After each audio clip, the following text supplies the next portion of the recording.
할렐루야. 네, 이 새벽에 은혜의 자리에 나오신 여러분들을 환영하고 또 주님의 평화가 여러분과 함께 하기를 간절히 바랍니다. 자, 열왕기하 25장 이 말씀은 남왕국 유다 곧 예루살렘이 어떻게 멸망해 가느냐, 어떻게 쇠퇴하고 파괴되어지고 그리고 흙덩이로 남는 그런 과정들을 우리에게 보여주고 있습니다. 자, 오늘 우리가 읽은 18절부터 21절까지 앞부분을 보면은 이런 생각이 들어요. 너무 생생하지 않느냐. 마치 우리가 옆에서 기자들이 보고 적은 것처럼, 마치 영화 촬영을 해서 다시 우리에게 틀어주는 것처럼 너무나 그 장면이 생생하다는 것입니다. 이거 얼마 전의 이야기예요. 적어도 2600년 전에 그 이야기인데 우리에게 너무나 생생하게 기록되어 있다는 것을 보고 참 놀라지 않을 수가 없어요. 자, 한번 우리 표현들을 다시 볼까요? 18절, 19절입니다. 18절, 19절 시작. 시위대장이 대제상 스라야와 부제상 스바냐와 성전 문지기 세 사람을 사로잡고 또 성중에서 사람을 사로잡았으니 곧 군사를 거느린 넷이 한 사람과 또 성중에서 만난 바 왕의 시종 5사람과 백성을 징집하는 장관의 서기관 한 사람과 성중에서 만난 바 백성 60명이라. 여러분 너무 생생하지 않습니까? 대제상 스라야, 부제상 스바냐, 이름까지 정확하게. 성전 문지기 3명, 그들이 사로잡혔다. 누구? 시위대장이라는 건 누구예요? 바로 바벨론의 왕 느부갓네살의 시위대장에게 그들이 성전 안에 있다가 사로잡혔다는 거예요. 또 군사를 거느린 넷이 1명, 넷인데 황관이죠. 왕을 모시는. 근데 군사를 거느리고 지나가다 그도 잡히고, 왕의 시종 5명, 또 징집하는 장관의 서기관 1위. 징집하는 거 뭐예요? 군사를 모으는, 요즘으로 하면 병무청장, 병무청장의 비서 서기관 1명, 또 성전에서 만난 백성 60명. 자, 어떻게 이렇게 생생하게 기록될까? 이건 지어낸 얘기가 아니라는 것입니다. 이것은 옆에서 마치 보듯이 다 기록하게 해서 역사의 이야기를 남은 거예요. 대제상 스라야, 이름이 스라야죠. 부제상 스바냐, 대제상, 또 그의 뒤를 잇는 부제사장, 그리고 모든 제사장들. 그들은 어떤 자들이에요? 제사장들은 하나님 앞에 예배하지 않고 우상 숭배에 열심이었던 자들, 또 우상 숭배를 용인했던 자들. 예루살렘 성전에서 하나님을 경외하기보다도 잘못된 것들을 섬기는 일에 일조했던 그들도 다 사로잡혔어요. 그리고 그들의 결과가 뭐예요? 마지막 이 시위대장이 그들을 림나에 있는 느부갓네살 왕에게 끌고 가고 거기서 다 죽임을 당했다는 거예요. 그들의 마지막은 다 살해당하는 거예요. 결국은 살해당한, 권력을 잡았던 자들, 물론 먼저 1차 포로로 끌려간 자들은 바벨론에 가서 2주에 살았지만은 이 나중에 남은 자들은 다 끌려가서 결국은 살해당하고 말았다. 그건 과거의 이야기가 아니라 오늘 우리의 이야기가 될 수 있다. 만약 이 땅이 공산화가 된다면, 김정은이가 남북을 통일해서 우리를, 이 한국 교회를 만약에 다 불살라버리고 여기 있는 목사, 장로, 권사, 안수집사들을 다 끌고 가서 먼저 죽이고 옥살이를 시킨다면, 이건 생생하게 오늘 우리의 현실이 될 수 있는 거예요. 그러니까 하나님이 그렇게 말씀하실 때, 경고하실 때 정신을 차려야 되는데 정신 차리지 않고 있다가 설마 그런 일이, 아수르도 있고 애굽도 있는데 어떻게 저 작은 바벨론이 우리를 침공해서 우리를 포로로 끌려가? 말도 안 되지. 저 에레미야가 이상한 말 하고 이사야가 이상한 말 하죠. 이렇게 생각했던 사람들, 설마 그런 일이, 설마가 사람 잡는다고? 그런 일이 있을 수 있어요. 그럼 김정은이가 서울에 입성하지 않는다는 법이 어디 있어요? 우리보다 전쟁 무기는 훨씬 많은데, 핵폭탄을 몇 개나 가지고 있는데, 우리는 핵이 하나도 없는데, 그나마 핵을 만드시는 원자력도 다 폐기해서 지금 없어지는데, 그럼 어떻게 하려고? 자, 여러분, 우리가 정신을 차리지 않으면 우리도 알지 못하는 사이에 설마 하는 그런 일이, 어떻게 북한군이 서울에 진입해서 시청을 정복하고 과천 정부청사를 다 점령하고 어떻게 그런 일이 저 세종청사까지 다 넘어갔대. 어떻게 그런 얘기가 그런 뉴스가 만약에 KBS에 나온다면 어떡하시려고. 그런 일이 없다고 누가 보장하겠어요? 여러분 아무도 보장 못해.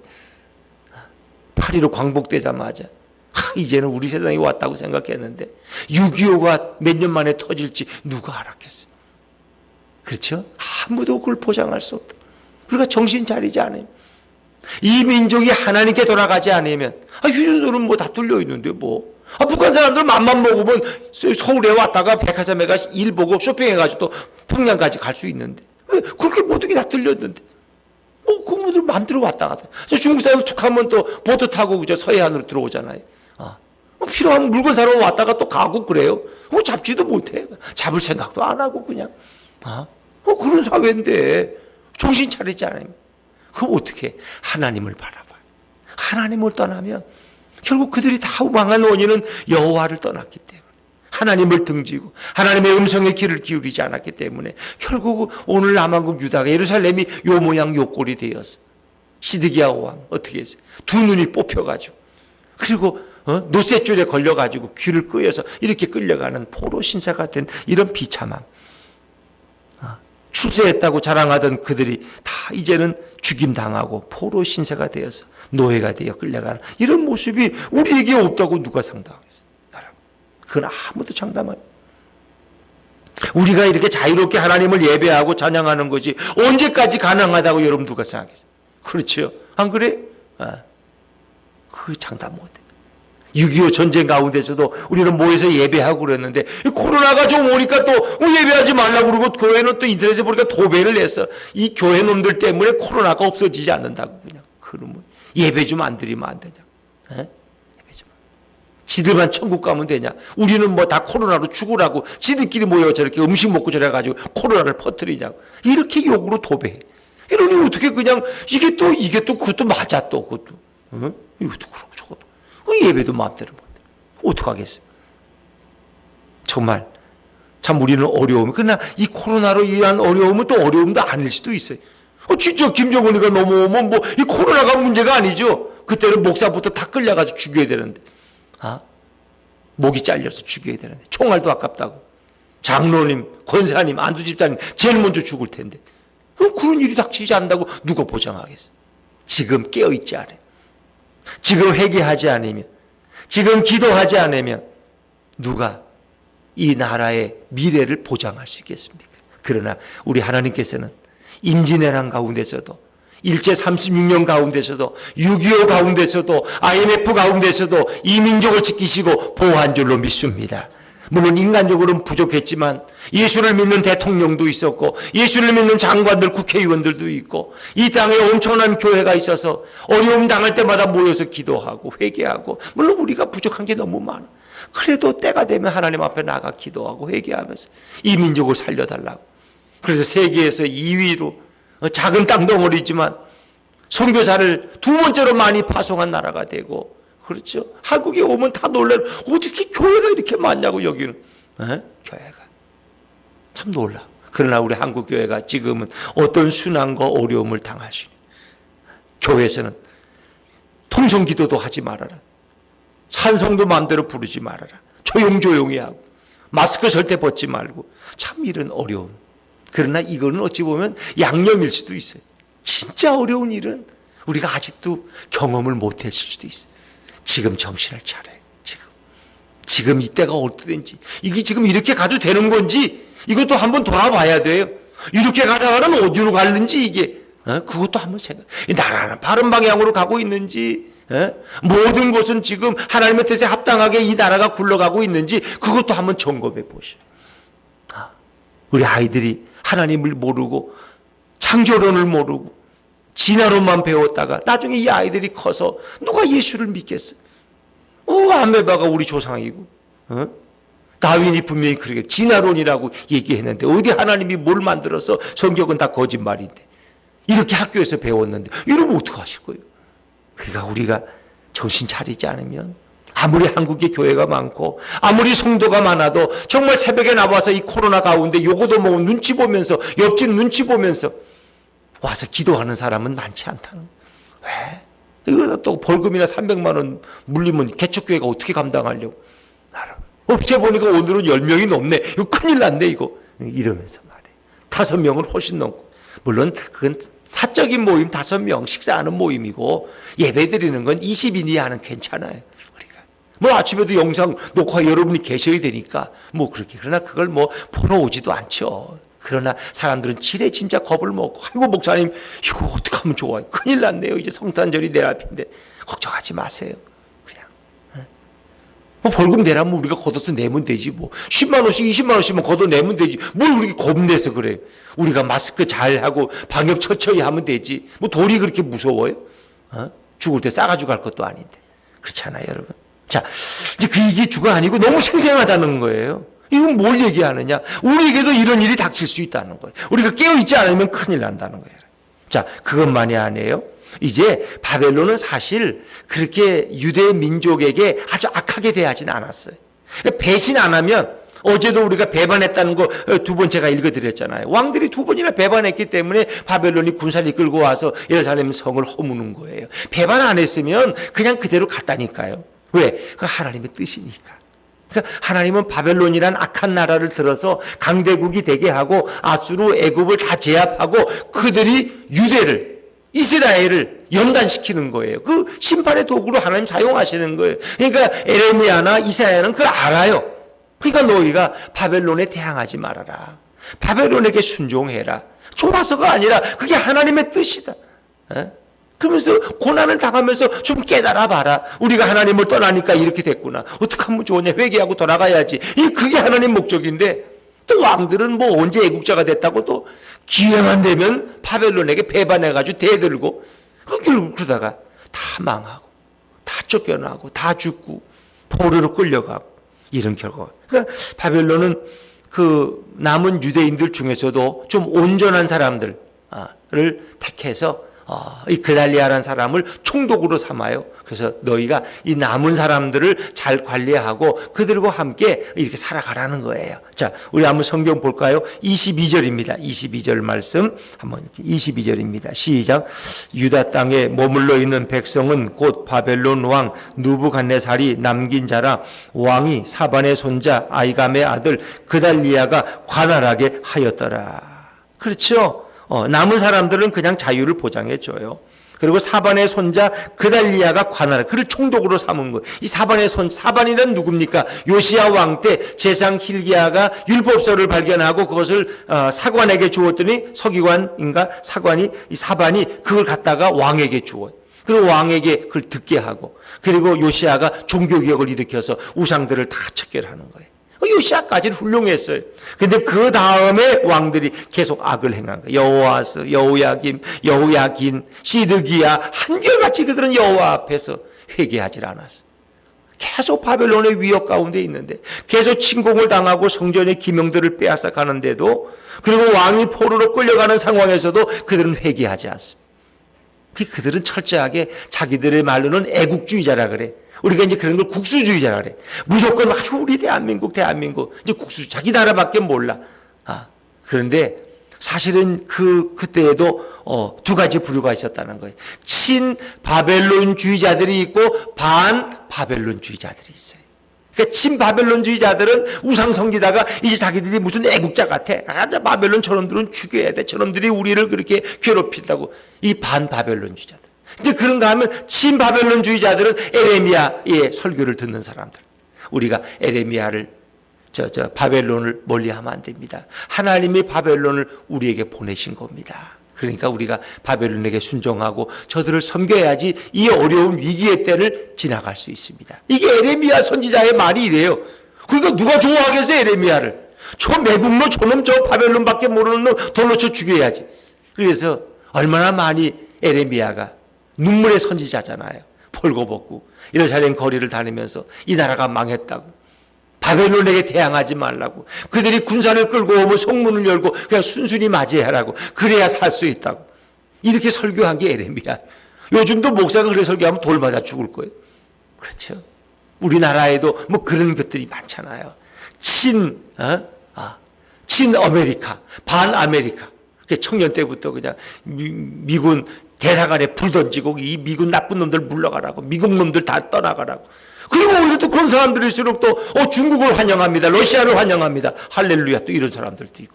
여기도 다양해요, 우리나라 색깔도. 그러나 지금 하나님이 원하는 것이 뭘까? 그런지 생각해야 돼.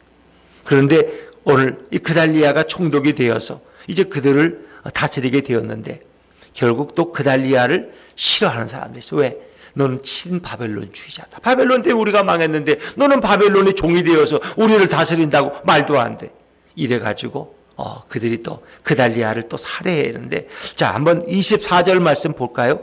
그달리아가 그 땅에 남은 지도자들을 다 모아놓고 연설을 하는데, 그것이 24절입니다. 한번 읽어보시죠. 시작. 그달리아가 그들과 그를 따르는 군사들에게 맹세하여 이르되, 너희는 갈대아인을 섬기기를 두려워하지 말고 이 땅에 살며 바벨론 왕을 섬기라. 그리하면 너희가 평안하리라 하니라. 이 말은 맞는 것 같지만 기분 나쁜 거예요. 아니, 지금 바벨론을 또 섬겨? 갈대아 사람들이 바벨론 사람, 그 사람들을 섬기고 바벨론 왕을 섬기라. 그래야만 너희가 평안할 것이다. 예언을 해도 꼭 저렇게 말해? 그달리아의 말이 싫은 거예요.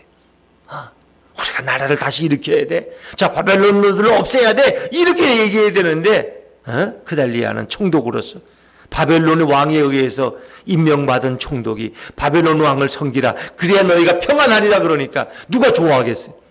그러니까 결국 그들이 또 사람들을 모아가지고 한밤중에 와서 그달리아를 살해해버렸어, 총독.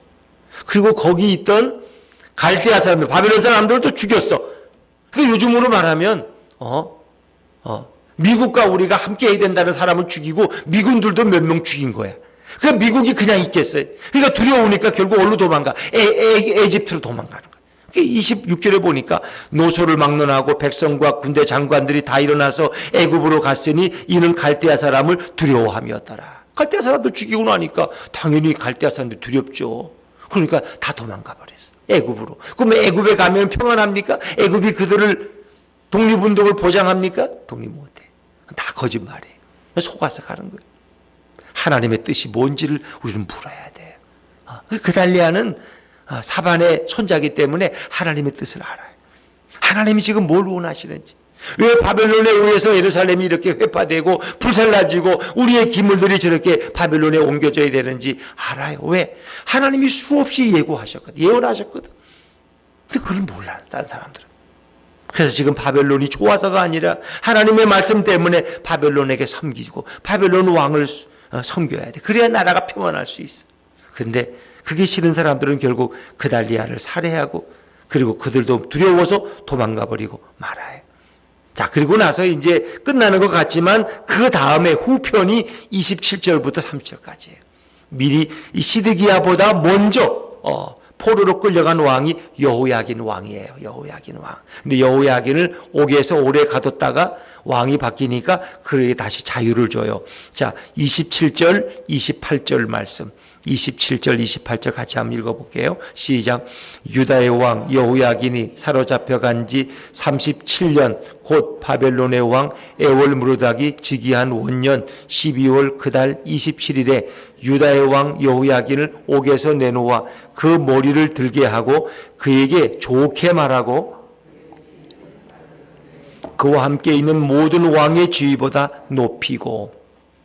그러니까 여호야긴은 두 번째, 나라가 망하기 전에 두 번째 왕이에요. 거꾸로. 시드기야가 마지막, 여호야긴의 숙부 마띠아가 이름을 시드기야로 고쳤다가 그가 배반하고는 그가 이제 끌려가서 죽고, 그 다음에 그보다 먼저 끌려간 사람이 여호야긴이에요. 여호야긴. 근데 여호야긴은 싸우지 않았어요. 바벨론 왕이 군사를 끌고 오니까 나가서 환영하고 항복했어요. 저항하지 않았어요. 그래서 그의 여호야긴과 그의 모친과 그의 신복과 신하들은 다 포로로 끌려갔어요. 포로로. 근데 죽이지는 않아요. 그래서 그를 감옥에 오래 가뒀는데 느부갓네살이 죽고 그 아들 에월무리닥이 바벨론의 왕이 되면서 무슨 생각이 들었는지 여호야긴을 석방을 시켰어요. 그리고 그에게 좋게 말했다는, 28절에 보니까 그건 신사적으로 대우했다는 거예요. 그리고 그의 지위를 다시 높여줘서 바벨론에 있는 어떤 외국 왕보다도 더 지위를 높여서, 그러니까 바벨론 왕 다음에는 최고의 2인자로 그를 대우했다는 거예요. 여호야긴을.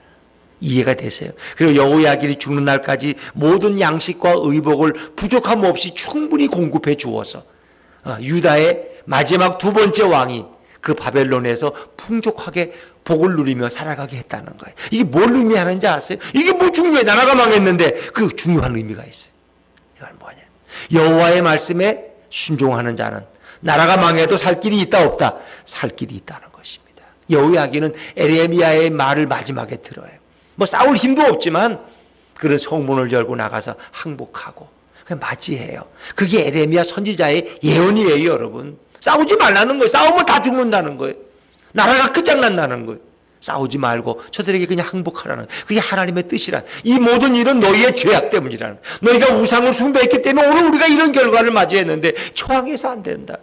저들은 하나님의 도구라는 거예요. 뭐 바빌론이 이뻐서 심판의 도구가 된 게 아니라 악한 도구를 들어서 이스라엘을 하나님이 연단시키시고 심판하시는 에레미야의 말을 들었던 여호야긴은 마지막 그런 생명을 보존해요.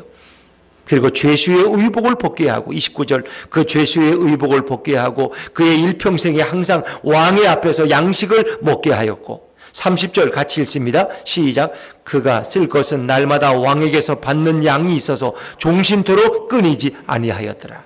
이게 이제 마지막 보여주는 신명기적 사고예요. 이 신명기적 사고라는 건 간단해요. 하나님의 말씀을 듣고 그 말씀에 순종하면 어떤 상황에서도 그 사람은 복을 받는다는. 그러나 반대로 하나님의 음성을 듣지 않고 하나님 말씀을 무시하고 악행을 행하면 그는 아무리 좋은 상황에서도 그는 결국은 비참한 인생이 된다는 거예요. 그러니까 나라가 망한 상황에서도 여호야긴은 하나님의 음성을 마지막 듣고 싸우지 않았기 때문에 하나님이 그에게 복을 주셔서 비록 바벨론의 포로로 끌려간 왕이지만 거기서도 풍성함을 누리고 그런 마지막에 왕의 대우를 받으면서 여생을 잘 보냈다 그 얘기입니다. 성경은 마지막까지 신명기 28장에 그 축복과 저주의 말씀을 반복해서 보여주는 거예요.